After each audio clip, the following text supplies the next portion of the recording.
सिंगरौली जिले में लगातार हो रही बारिश से जिले भर में खड़ी धान की फसलें बुरी तरह से प्रभावित हो गई हैं। खेतों में तैयार फसलों के बावजूद किसानों को भारी नुकसान झेलना पड़ा। इसी मुद्दे को लेकर जिला कांग्रेस कमेटी शहर सिंगरौली ने सिंगरौली कलेक्टर को ज्ञापन सौंपा, जिसमें प्रशासन से मांग की गई कि तुरंत एक टीम गठित कर नुकसान का आकलन कराया जाए और किसानों को शीघ्र मुआवजा दिया जाए ताकि वह आगामी रबी फसल की तैयारी कर सकें। इस अवसर पर जिला कांग्रेस कमेटी शहर अध्यक्ष प्रवीण सिंह चौहान ने कहा कि किसान हमारी अर्थव्यवस्था की रीढ़ है।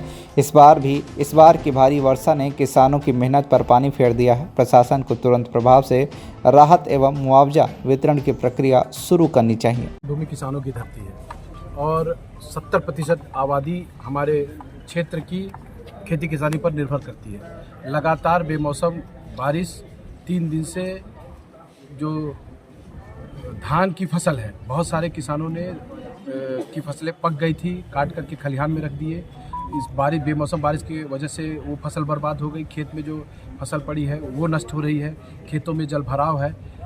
इन्हीं सारी बातों को लेकर के हमने आज कलेक्टर महोदय को ज्ञापन दिया है कि तत्काल राजस्व की टीम गठित करके और गांव-गांव में जाकर के हर एक खेत में जाकर के सर्वे कराया जाए और किसान को तत्काल राहत राशि दी जाए ताकि वो आगे रबी की फसल की तैयारी कर सके।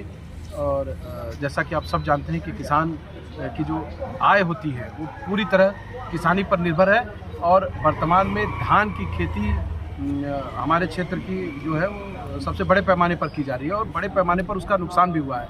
तो जिला कलेक्टर तत्काल सर्वे करा करके किसानों को राहत दे, ऐसी हम सब ने मांग की है। मोथा चक्रवाती तूफान जो है वो सिंगरौली में भी भारी तबाही मचाया है, क्या कहेंगे इस पर?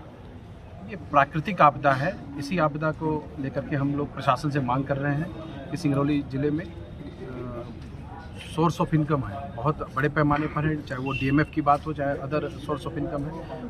उन इनकम से किसानों को कम से कम सिंगरौली ज़िले के किसानों को तो राहत मिलनी चाहिए। उनका अधिकार है, उनका पैसा है। यदि किसी प्रकार की प्राकृतिक आपदा से किसान भाइयों को क्षति हुई है तो जिला प्रशासन तत्काल सर्वे करा करके उसकी क्षतिपूर्ति करे। सिंगरौली जिले से अमित पांडे की रिपोर्ट, TV1 इंडिया न्यूज।